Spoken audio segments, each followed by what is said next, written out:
Oke, selamat pagi, shalom semua. Shalom. Ya, oke, yang baru pelayanan boleh duduk dulu. Wah, gak ada yang mau maju nih. Ya, teman-teman, satu tema yang akan kita renungkan ya, epilog.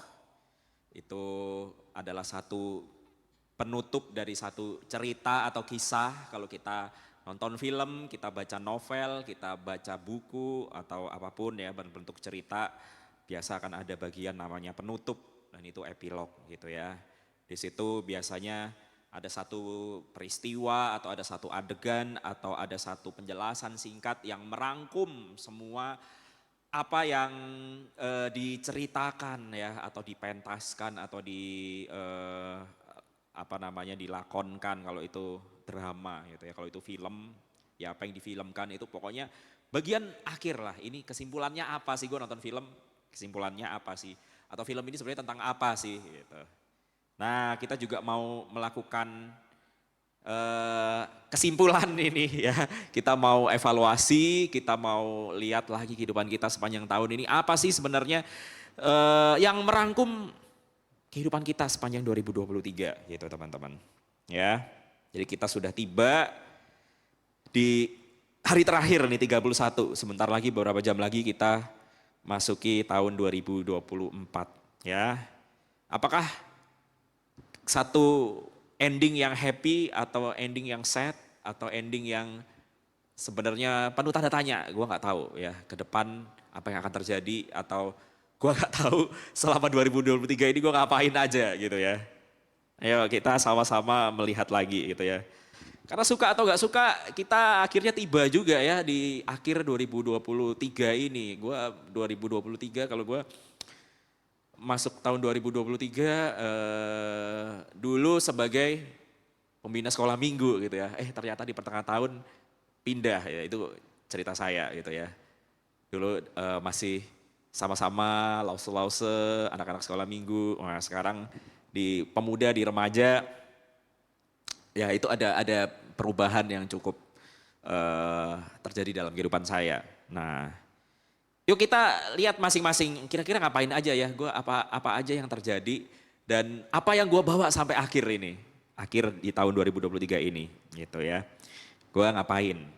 Nah gue hari ini gak akan khotbah yang berat gitu ya, kita bahas sedikit dari firman Tuhan dan kita akan sama-sama merenungkan selama 2023 ngapain dan kayaknya gue bakal ngapain tahun 2024 ya. Nah kalau sebagai orang Kristen, kita mengawali bersama dengan Tuhan, kita menjalani bersama dengan Tuhan dan yuk kita mengakhiri bersama-sama dengan Tuhan.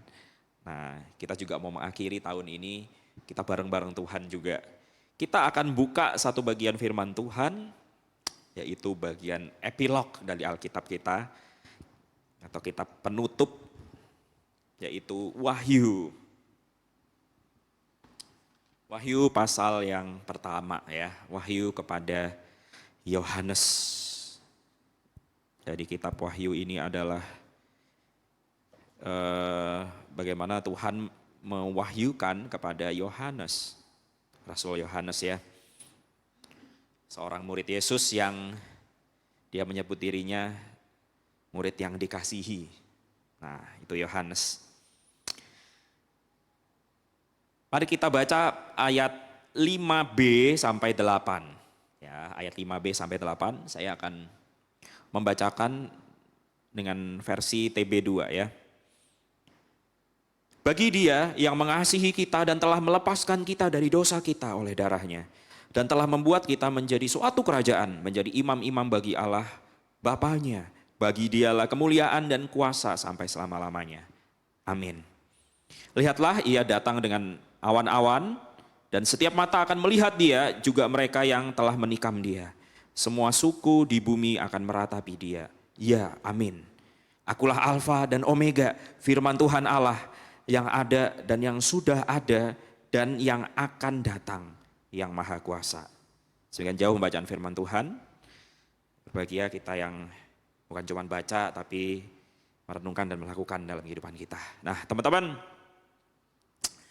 di awal khotbah ini saya mau ngajak teman-teman memikirkan satu pertanyaan ya.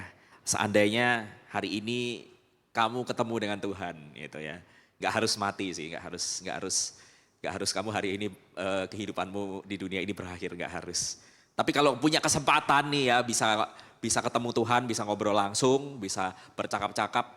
Nah, pertanyaan apa yang kamu bakal tanyain sama Tuhan?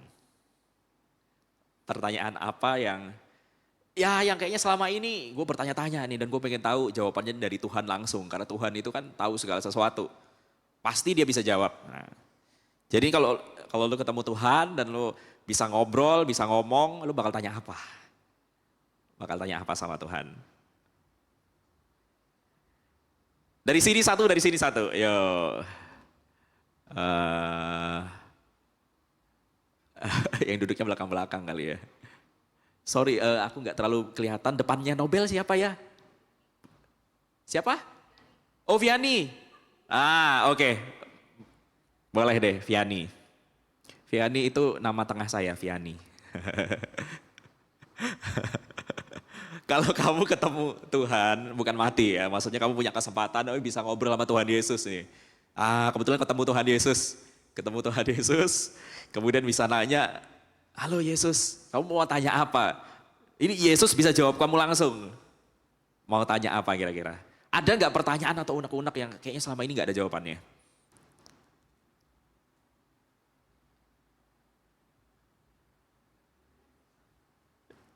Apa Viani?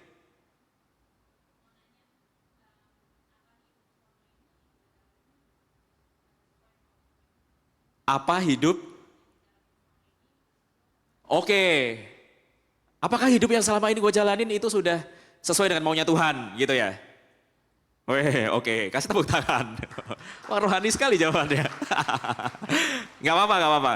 Good, good, good. Iya, iya, iya. Satu lagi deh dari sini. Kan tadi sudah cewek, cowok deh. Ini masih cowok di sini. Cowok, oh Dennis deh. Dennis baru ulang tahun, ya gak sih? Aduh, gue mau kasih ucapan selamat ulang tahun lupa terus. Bener ya, 27 ya atau 26 kemarin. Ya, iya gak sih? Iya, aduh lupa gue. Kelewat terus. Oke, Dennis, Dennis. Kalau lu ketemu sama Tuhan, bisa ngobrol langsung, bisa tanya sesuatu dan Tuhan bisa jawab, lu mau nanya apa?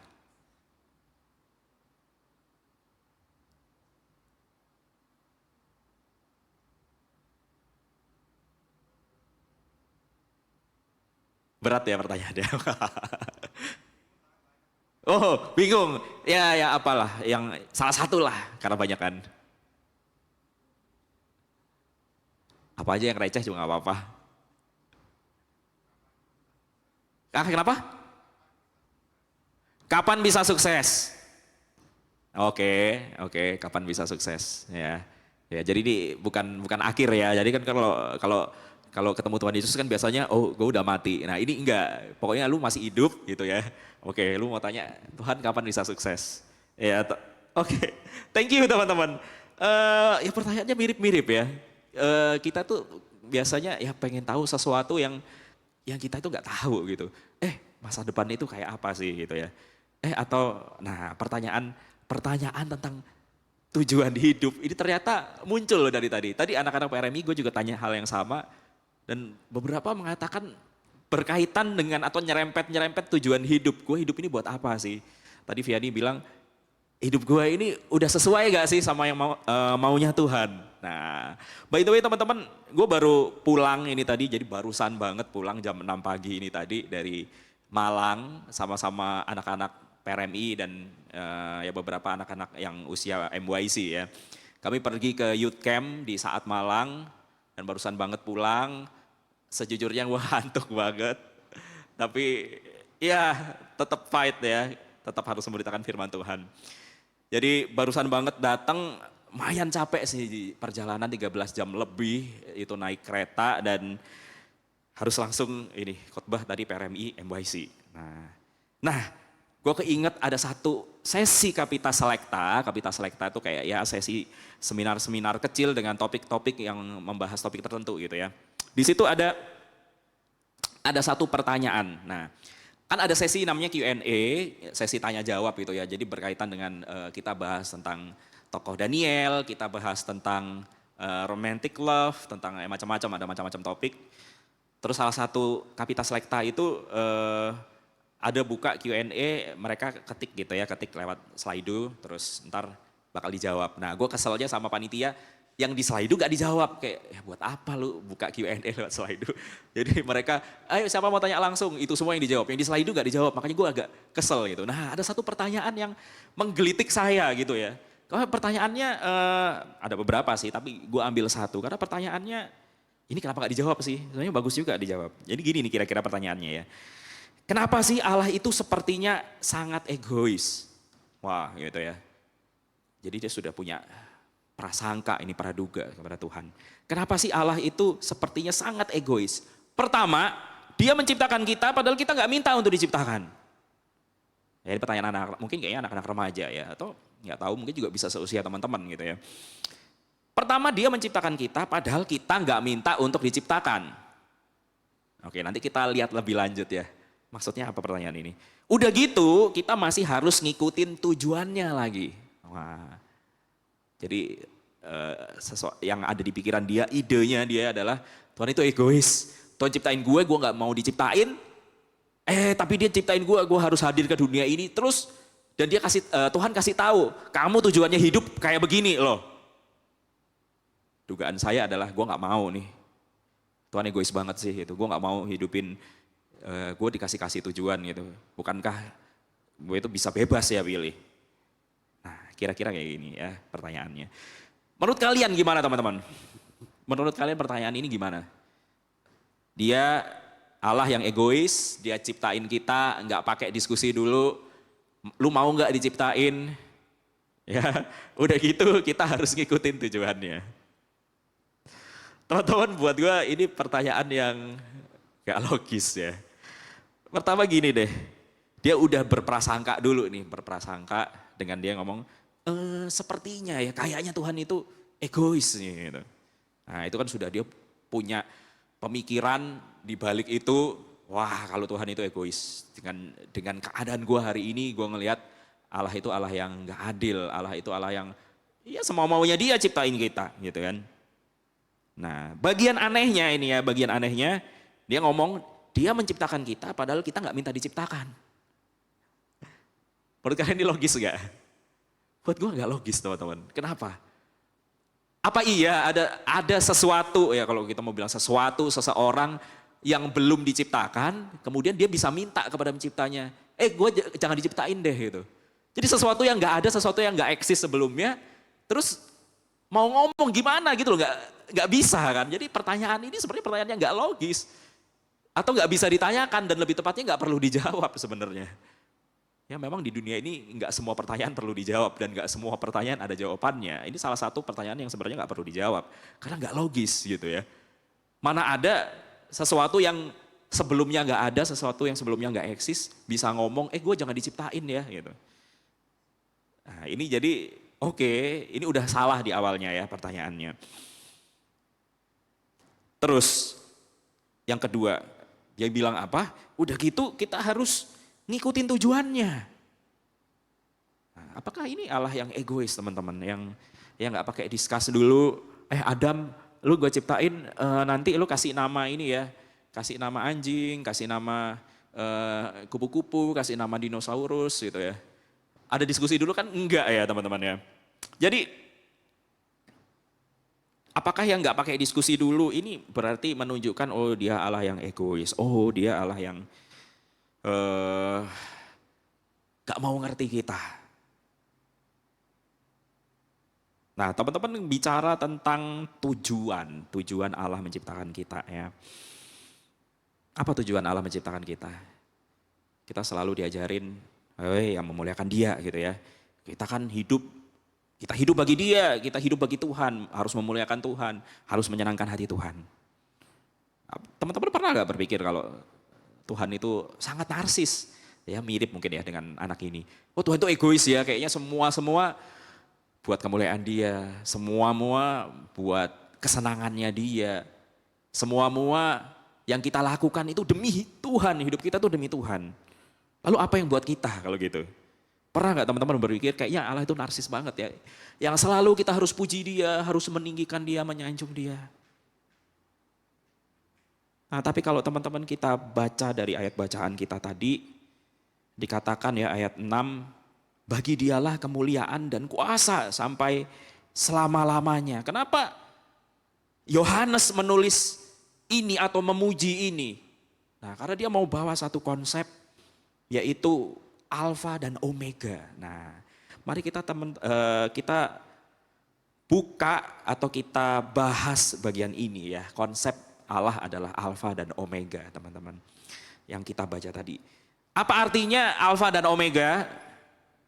Oh, kita tahu itu adalah huruf atau alfabet Yunani ya, awal dan akhir. Sesuai dengan maksudnya ya itu. Allah itu adalah Allah yang ada di awal dan ada di akhir gitu. Kenapa nggak pakai angka 1 sampai 10? Karena angka 10 belum angka terakhir gitu ya. Makanya dia pakai huruf alfa, omega gitu. Karena huruf pertama alfa dan huruf terakhir omega. Jadi apa maksudnya? Yohanes jelasin di situ ya. Di ayat yang ke-8 juga gitu. Akulah alfa dan omega, firman Tuhan yang ada, maksudnya hari ini gitu ya, yang eksis hari ini. Dia pakai present tense. Yang hari ini ada dan yang sudah ada, nah itu past tense, yang dulu sudah ada dan yang akan datang, yang maha kuasa. Jadi Alfa dan Omega itu mau bicara soal Allah yang ada di awal permulaan, Allah yang ada di akhir, tapi juga Allah yang ada di tengah-tengahnya teman-teman. Jadi sepanjang garis waktu, karena ada permulaan, ada akhir, dan ada di tengah-tengah semuanya. Allah itu Allah yang ada, makanya dikatakan Allah yang ada. Maksudnya yang hari ini ada, dulu ada. Nah, kalau kita melihat secara garis besar pola Alkitab kita itu juga mirip seperti ini gitu ya, atau sama, punya satu konsep bahwa dia adalah Allah yang ada di awal dan ada di akhir. Kalau kita baca kitab Kejadian, dimulai dengan kata, pada mulanya adalah Allah. Allah itu menciptakan langit dan bumi begitu ya. Semuanya kosong, belum ada apa-apa, kemudian Allah menciptakan. Jadi pada mulanya Allah, in the beginning ada Tuhan. Terus Wahyu, di bagian kitab Wahyu pasal yang terakhir, nah, sama nih ditutup dengan Wahyu 22 ayat 20 ya. Amin, datanglah Tuhan Yesus. Nah baru ini muncul kata Tuhan Yesus gitu. Amin, datanglah Tuhan Yesus, kemudian diikuti kasih karunia Tuhan Yesus menyertai kamu sekalian. Amin. Jadi penutupnya Yesus nih. Jadi teman-teman, apa sih yang sebenarnya Alkitab mau katakan? Iya, Yesus yang ada, yang eksis di awal, yang eksis di tengah, dan yang eksis di akhir. Dia Allah yang selalu ada. Ini berarti Yesus itu adalah Allah yang menciptakan, karena dia yang ada terdahulu. Dan nanti Yesuslah yang akan datang sebagai hakim, teman-teman. Mengakhiri segala sesuatu dan menghakimi segala sesuatu ketika dunia ini berakhir.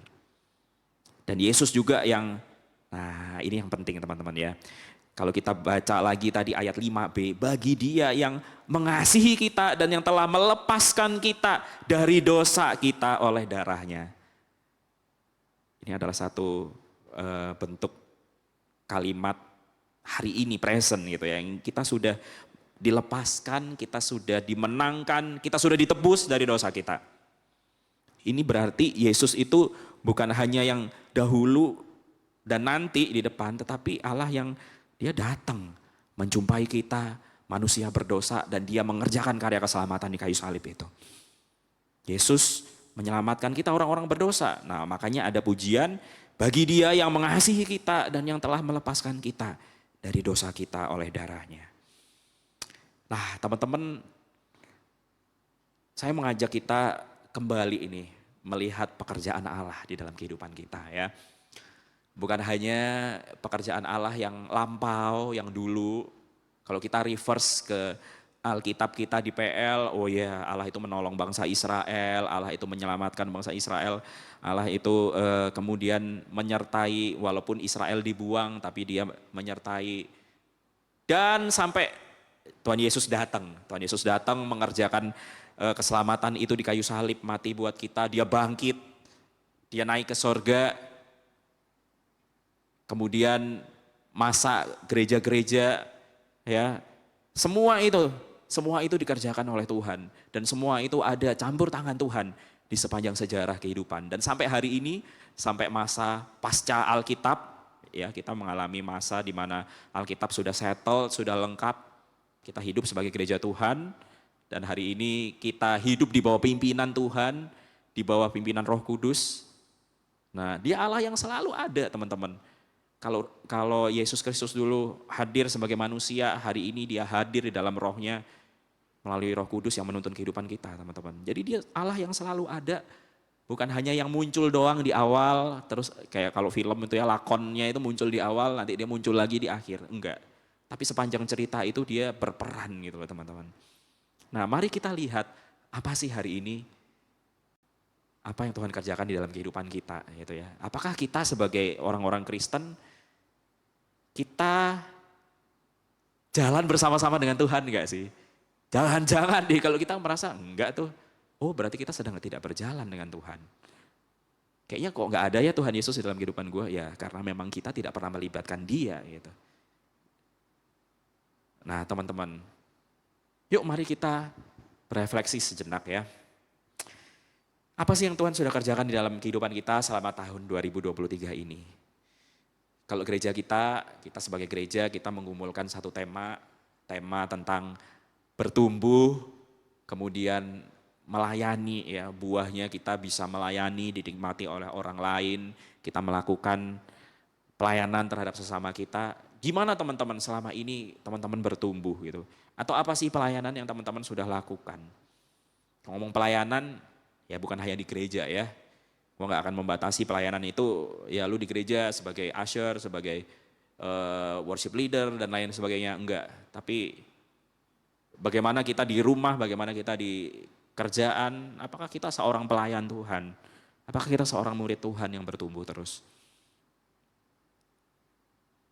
Apa yang sudah kita lakukan atau alami ya? Kalau kita kesulitan menjawab, yang perlu kita renungkan, apakah gue berjalan sama-sama dengan Yesus enggak sih selama setahun ini? Atau gue sedang berjalan sendiri gitu. Teman-teman, Tuhan Yesus sudah manggil kita, Dia sudah tebus kita dari dosa. Sudahkah kita bertumbuh? Nah, kalau ngomong soal pertumbuhan, sudahkah kita bertumbuh? Sejak pertama kali kita mengaku, ya saya orang berdosa, saya perlu Tuhan. Apa perubahan di dalam kehidupan teman-teman? Atau gue tetap orang yang sama?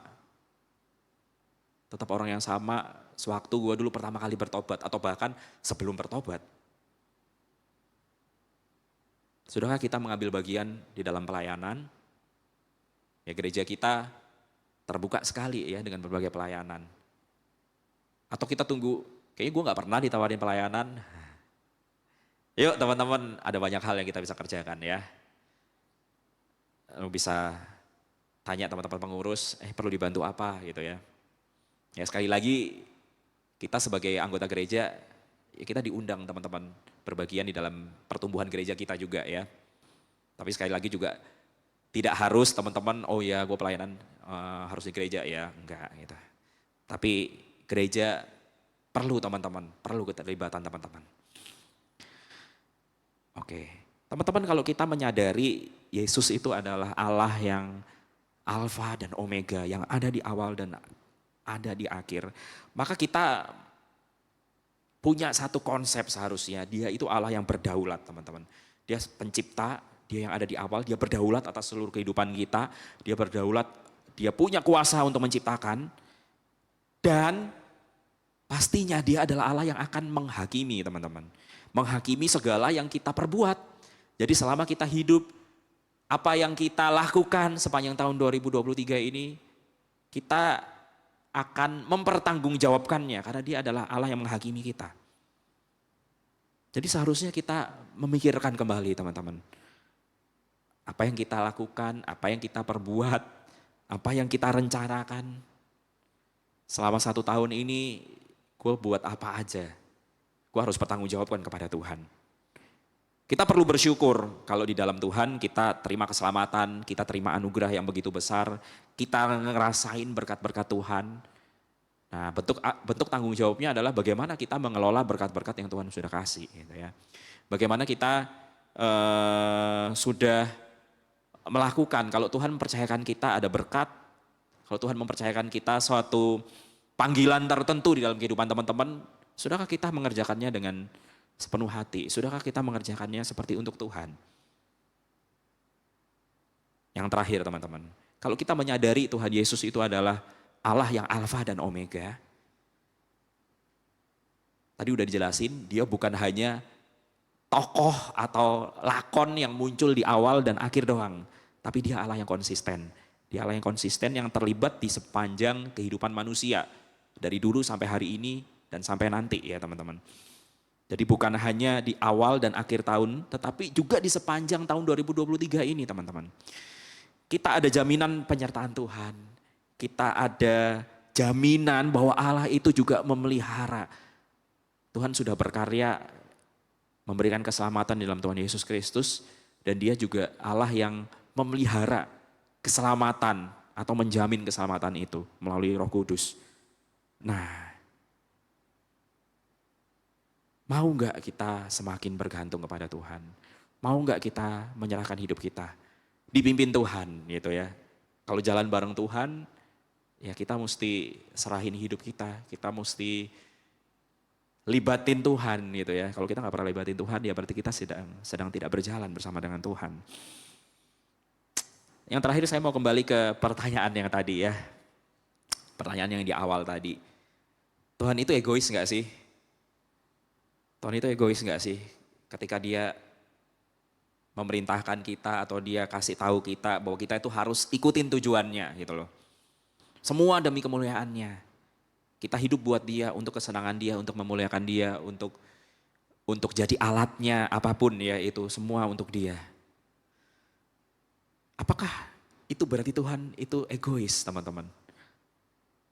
Bagi saya orang yang mengatakan atau yang berpikir demikian, dia lupa atau dia belum mengenal bahwa Tuhan itu adalah Allah yang kasih gitu teman-teman. Alkitab menyaksikan kepada kita,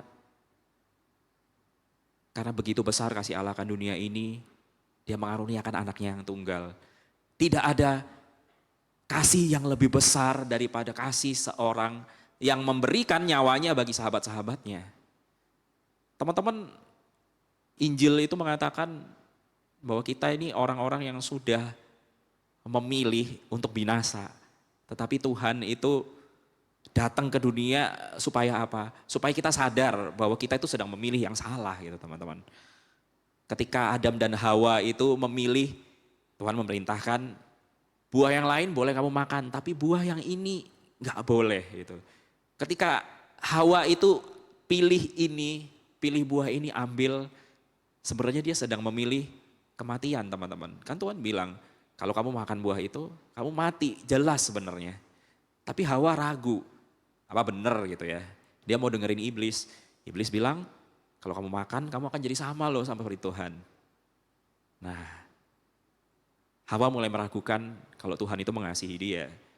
Makanya dia pilih, kayaknya ini bagus deh gitu ya. Kayaknya gak bener deh, masa gue mati sih habis makan ini. Teman-teman, itu terjadi juga dengan kita.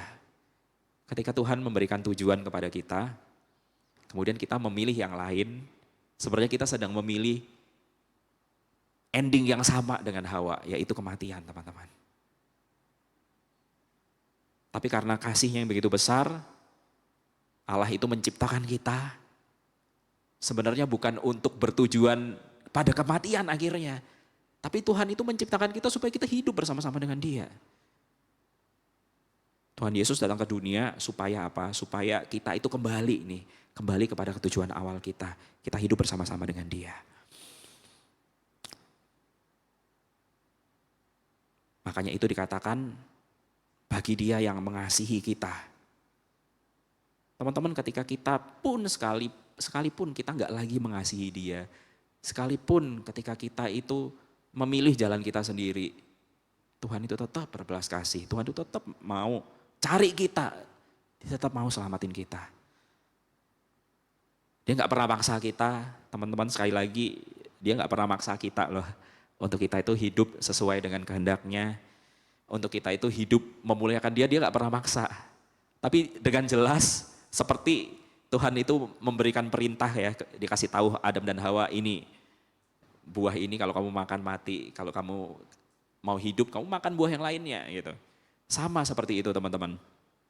Dia nggak pernah maksa kita, udah ya kamu jangan makan, nggak boleh pokoknya ini nggak boleh gitu ya. Paksa kamu makan yang lain aja, kamu makan pisang, jangan buah yang ini itu. Dia juga nggak maksa, dia memang kasih pilihan itu. Supaya manusia itu punya pilihan. Sama juga dengan teman-teman hari ini, teman-teman punya pilihan. Teman-teman boleh nggak hidup sesuai dengan apa maunya Tuhan gitu ya. Teman-teman boleh nggak hidup sesuai dengan tujuan yang diberikan Tuhan di awal. Jadi kita bebas teman-teman. Tapi sekali lagi kalau kita memilih kematian, ya kita akan berujung kepada kematian.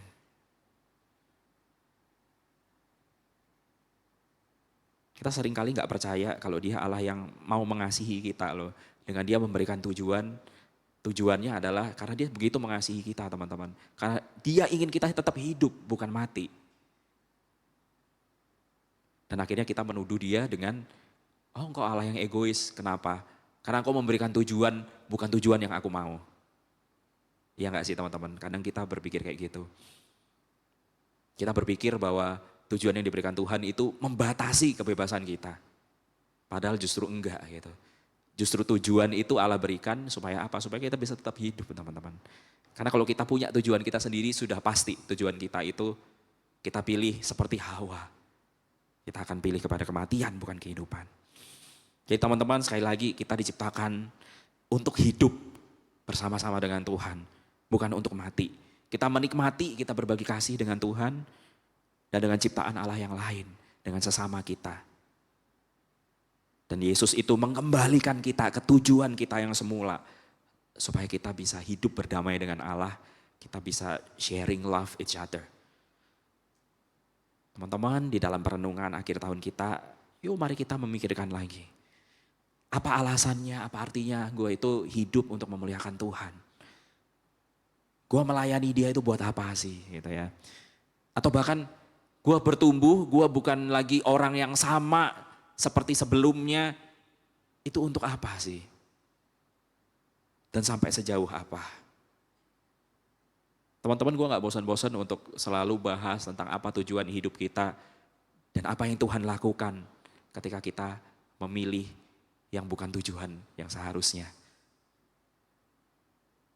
Di akhir tahun ini, apakah kita sedang berjalan menuju tujuan itu? Atau justru hidup kita sedang menjauh dari tujuan itu teman-teman.